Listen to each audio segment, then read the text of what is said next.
universe. You was about to start talking about. Okay, so these are actually five movies that are the detriment to black culture. Number one, out of my five movies, is gonna be that fucking movie that y'all love so fucking much. Don't piss me That off. Black Panther shit. Right? Ain't no motherfucking What's Wakanda. wrong with Black Panther? Okay? Ain't no such thing as Wakanda. And truth be told, Wakanda is nowhere near Africa. Ain't no such thing as Superman, but we. It's actually located in America. Believe it or not. God. Every time these slave movies, which I called it a slave movie too, they always show you truly don't come from Africa, you guys. Because one thing is they showed you the African American versus the African. We seen that. I don't even know their two names, but that's a bad movie. And when I say bad movie, I don't mean bad as in bad acting, bad visuals. No, all that was amazing. But what it was talking about is something you guys don't understand. Now, one thing about Black Panther, it was teaching you about talking to familiar spirits, becoming your own God, certain things like that. It was showing you high praise and idolatry. Not only that, it was showing you black magic. And see, that's one movie I'm gonna throw it there. I'm gonna go ahead and pass that to the left. The second movie, it was actually mentioned. Matter of fact, I'm gonna go to that one. Okay, cool. 12 Years a Slave. Ooh. One of the most raggedy propaganda piece movies that you can ever get. The closest movie that they ever got right would be more of a Django, all right? Because niggas wasn't out here getting whipped and shit and all on these fucking plantations. They wasn't even like that. So you think Django is more accurate? Django is more accurate. There's more niggas driving around on horses, whipping asses with whips. All right, but we're not gonna say that part. That part is not true. Mostly, let me just say this part right here. Niggas who had land. And you know what I'm saying? I don't really go into the slave narrative that everybody else is really, really accustomed to. So I threw 12 Years a Slave out there. And here go my favorite one. The Color Purple. Yes, that was an honorable mention. The Color Purple is one of the worst movies in history. Nigga, the worst. It was a propaganda piece. It was a hit piece on black men. How do I know? How do you know? How do I know? Who wrote The Color Purple? Well, it was a book written by a super feminist, and she calls herself a feminist, by the name of Alex Walker. All right? And did you know that she started writing this stuff together with her feminist friends, and they was in a feminist group, and they all put this out, and they channeled for all this to come together, right? So the movie depicts the first 2 minutes to 3 minutes in the movie. The first thing that you're seeing is a woman being assaulted, raped, molested, whatever you guys want to What go. movie are She you was talking? having a baby. We're talking about The Color Purple. Who was having a baby? That was the first scene. In The Color Purple. Oh, I haven't seen it in so long. She was having a second baby, Second baby from her father, aka her stepfather. which was crazy. I did not know So- that was her stepfather.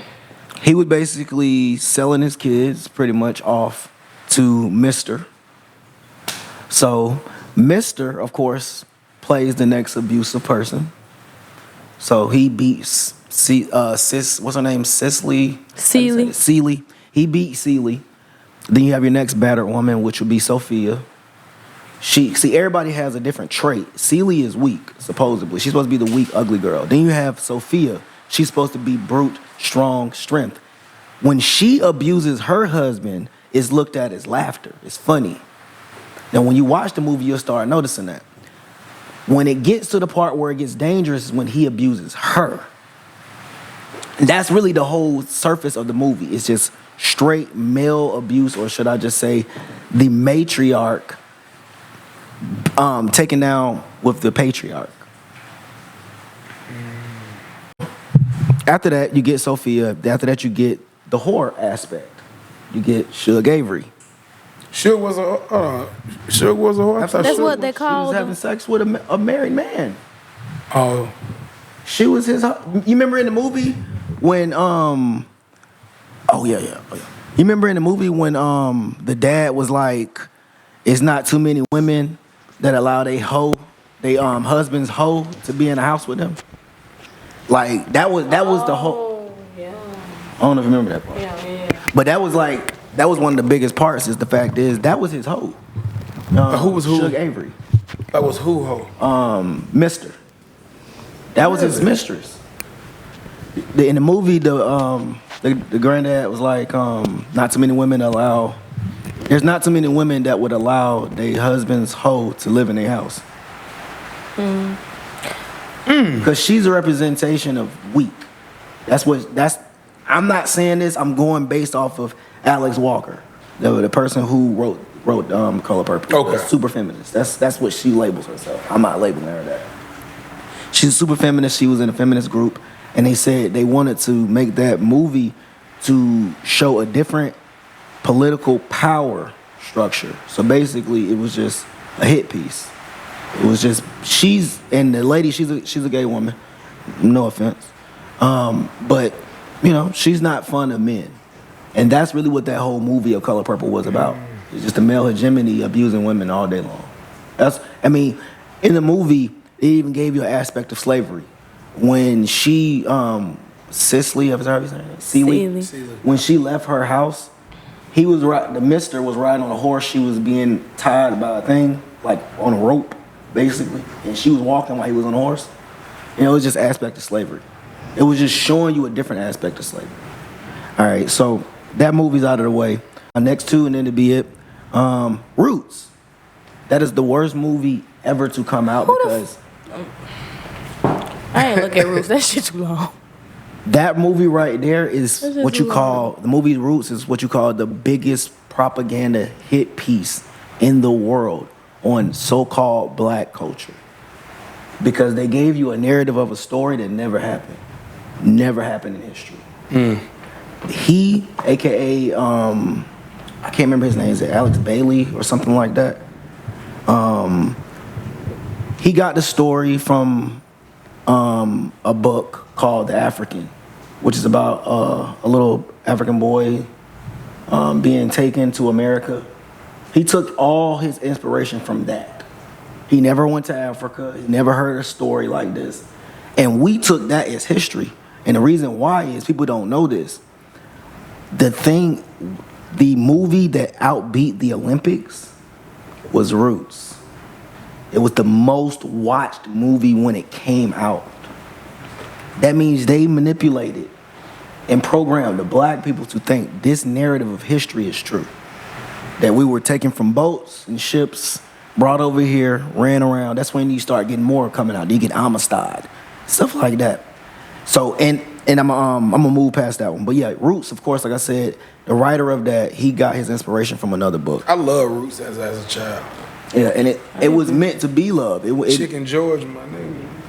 And you know what's crazy? Of course he is. The movie Roots kind of tell on itself on one little part.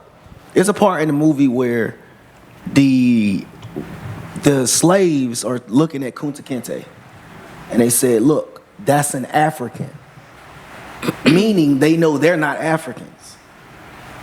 Showed two different people. So this whole narrative was concocted. And my last part, my bad. Another part where the movie tell on itself is when I think is his name John Stamos, the dad from Yeah. He was in that part of the movie. John Amos.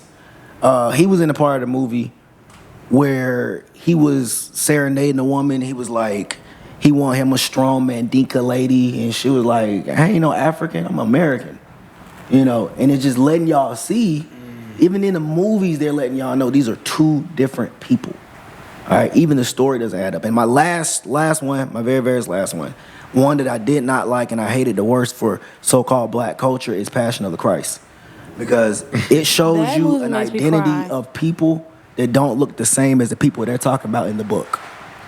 That's one of the reasons I don't like Passion of the Christ. It shows you these so-called Jews, or what you call Jewish people, Jew-like people, so-called people who identify themselves as Jews or from the tribe of Judah. So that was another hit piece to the so-called black community. It's just to keep on pushing that narrative of a so-called white Jesus and a white so-called kosher group of people instead of the actual real people in the book being displayed. Boom. Wow. Side note, so we're not gonna throw Boys in the Hood, A Menace to Society in They're there? not. First of all, Menace to Society is a horrible gangster flick, but it's not a bad movie. That's not a bad movie. It's not. That's not a bad movie. It's a bad acting in it because I just felt them actors. I hated the. Okay. First of all, Menace to Society didn't even have a happy ending. Menace to Society. Yes, it did. No, it didn't. He got killed.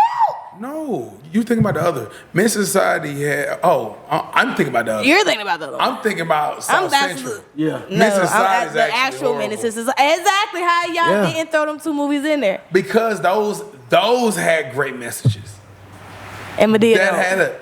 No, because this was made. Nothing in the movie was made to look cool.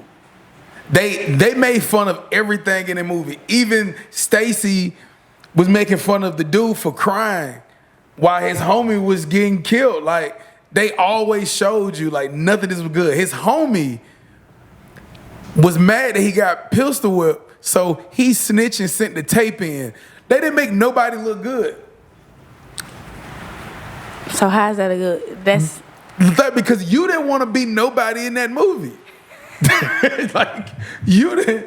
Everybody got a bad ending. Like, it was a movie that was well written.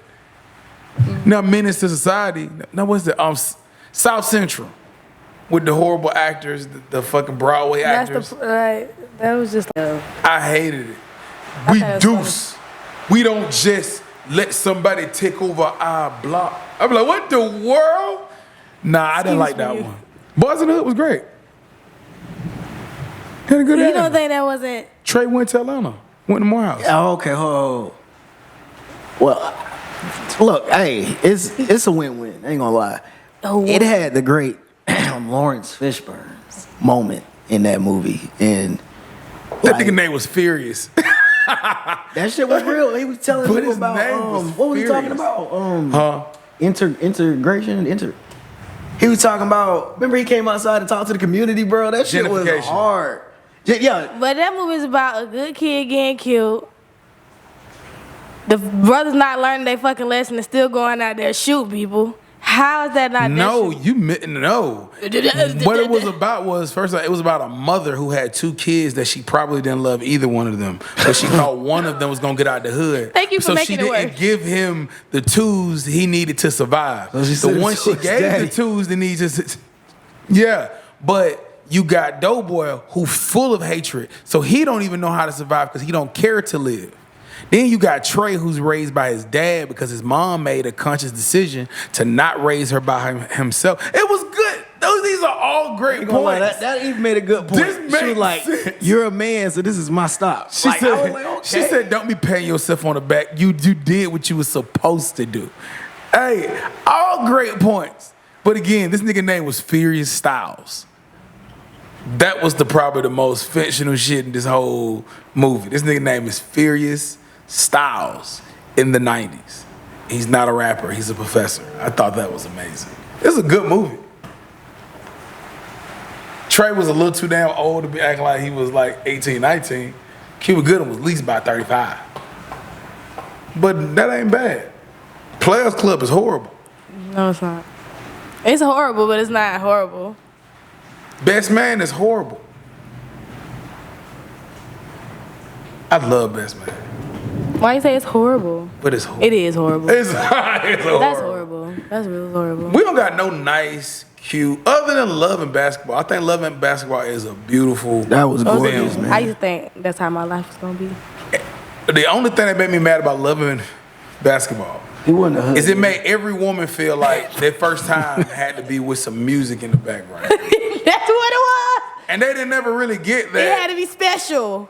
Like, that was in post. That wasn't, I they had wasn't my whole making love playlist to ready, Max Wade. everything. Huh?